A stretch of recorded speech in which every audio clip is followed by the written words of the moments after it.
La lucha contra el pecado no da tregua. Las tentaciones con las que Satanás molesta a los seres humanos son múltiples y a menudo ocultas. La existencia está continuamente expuesta a las argucias de este astuto enemigo. Pertrechado con un equipaje sencillo, constituido por los 10 mandamientos y los 12 artículos de la fe, y puesto en guardia por los sermones de los religiosos, el hombre medieval se esfuerza por no cometer pecados mortales, formalizados por la Iglesia en el siglo XII como los 7 pecados capitales: soberbia, envidia, ira, pereza, avaricia, lujuria y gula. Es un sistema de 7 pecados, llamado el septenario de los pecados, de los que derivan nuestros 7 pecados capitales. Y los pecados de la carne son los más leves del septenario de los pecados medievales. El pecado de la carne solo se puede cometer para cumplir con la legitimidad de la procreación. El onanismo se condena en el Antiguo Testamento. No se puede desperdiciar la semilla otorgada por Dios. Por tanto, si no se puede desperdiciar, no solo se condena la masturbación, sino todo uso estéril del semen. Son frecuentes las crisis de conciencia que impulsan a los hombres de armas, nobles y ricos mercaderes a abandonar su vida anterior para abrazar la vida monástica y contemplativa. A partir del siglo XIII, con el desarrollo de las prácticas relacionadas con el examen de conciencia y con la consolidación de una moral más pendiente de las intenciones que de los actos, la penitencia pública deja el camino abierto a la confesión privada y al oído, a lo que los fieles deben someterse por lo menos una vez al año. La confesión, tal y como la entendemos hoy en día, el penitente frente al confesor, no era así en la antigüedad. En aquella época la confesión se hacía públicamente. Se declaraban los pecados propios en presencia de una asamblea. En la Edad Media la muerte es un suceso cotidiano que todos pueden contemplar de cerca. Pero después de la muerte se abre el más allá, y para quien no se haya arrepentido de sus pecados, el infierno es un destino seguro. Cantemos por su partida de esta vida y su separación. Recemos a Dios nuestro Señor para que tenga misericordia, pero también para que exista una comunión y una reunión. Se trata de una época en la que el mundo de los muertos y el mundo de los vivos siempre están en contacto, donde lo sobrenatural está frecuentemente presente en el día a día. De hecho, una vez muertos, no estamos separados los unos de los otros, porque todos recorremos el mismo trayecto y volveremos a encontrarnos en el mismo lugar. Porque no los perdemos, sino solo nos preceden. Nunca estaremos separados, porque viviremos para Cristo, y ahora estamos unidos a Cristo. Caminando a su encuentro, seremos todos uno en Cristo.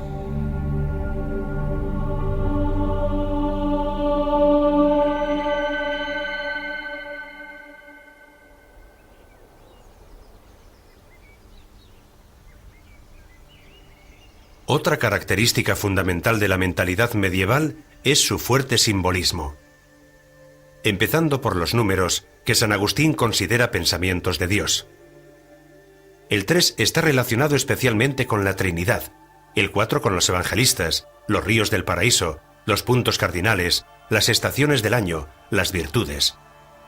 El 7 está relacionado con los septenarios de la religión, como los dones de Dios, los pecados capitales y los sacramentos.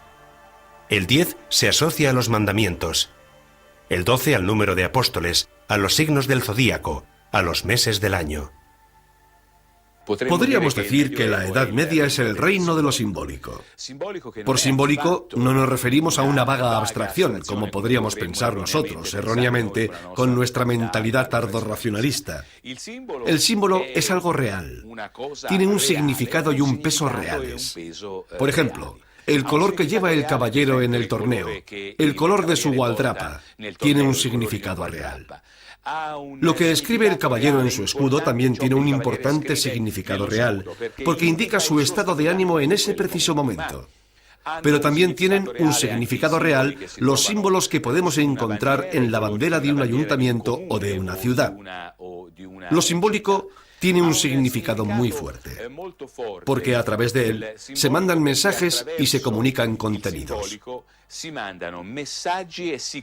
La propia gestualidad es un símbolo de una importancia fundamental.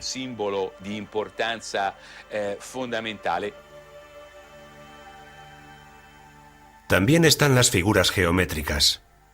El círculo expresa perfección. No tiene ni principio ni fin. Representa el cielo y simboliza el tiempo, y es la imagen perfecta de la unidad y del principio creador. Los colores también son muy importantes desde el punto de vista de la interpretación simbólica. El negro evoca la tristeza y la voluntad, el rojo la caridad y la victoria, el blanco la pureza y la rectitud, el amarillo la inteligencia y el sentido común, el verde la esperanza, el azul es el color del cielo. Números, formas y colores que forman combinaciones concretas y significativas en los objetos artesanales, en los escudos heráldicos y en las representaciones iconográficas. Al morir el rey de Francia, delante de su cadáver, los señores franceses parten las astas de sus banderas y las arrojan por tierra delante del fallecido.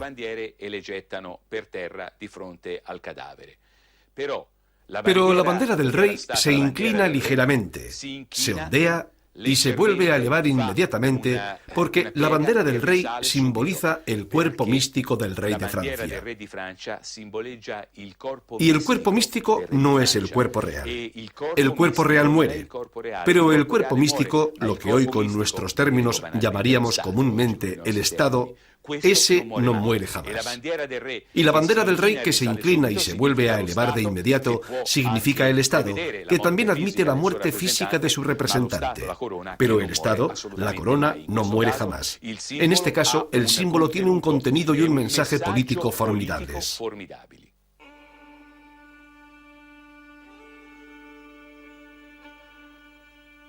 La Edad Media, con respecto a la Antigüedad tardía, define un momento de transición fundamental en su forma de concebir y practicar la sexualidad.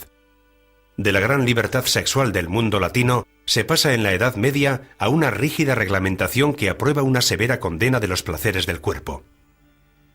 La carne y el espíritu se convierten en antagónicos, sobre todo a través de las ideas de San Pablo.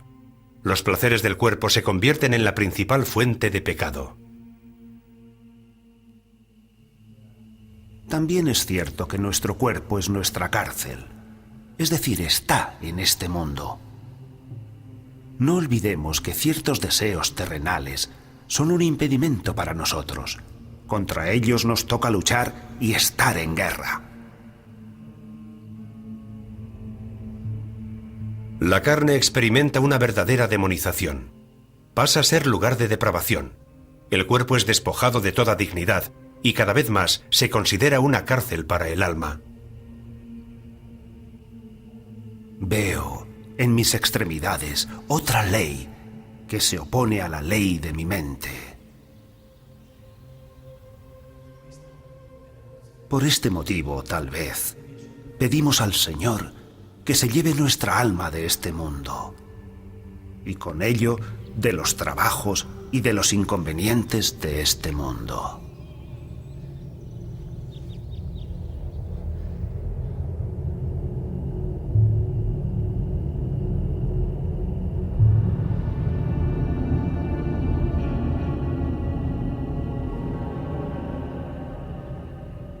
Se reafirma una interpretación del pecado original que la asocia a la esfera sexual y a los pecados de los sentidos. En definitiva, la concupiscencia es la que transmite el pecado original. Cada unión carnal lleva implícita la culpa, y especialmente culpable es el cuerpo femenino. La virginidad es una flor que germina en la Iglesia. Dignidad y adorno de la gracia espiritual, alegría de la naturaleza, obra maestra de loor y gloria, imagen de Dios que exalta la santidad del Señor, la parte más bienaventurada del rebaño de Cristo. Se regocija la Iglesia, cuya gloriosa fecundidad florece abundantemente en ella. Y cuanto más crece la legión de vírgenes, tanto mayor es la alegría de la madre.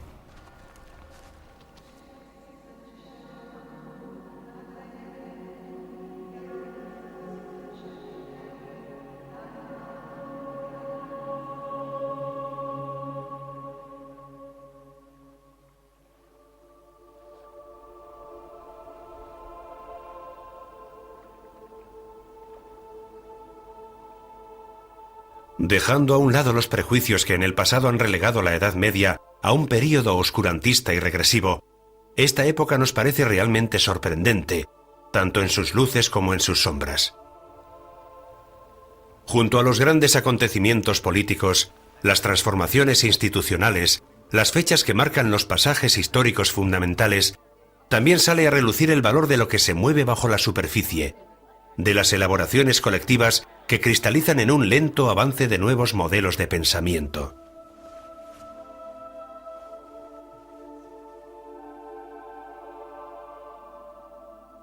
En el largo transcurrir de los siglos, se despliega la lenta evolución de las mentalidades y los modos en los que el ser humano organiza su propia existencia y su conocimiento del mundo, en estrecha relación, a veces reveladora, con los grandes hechos que definen las etapas decisivas de su historia.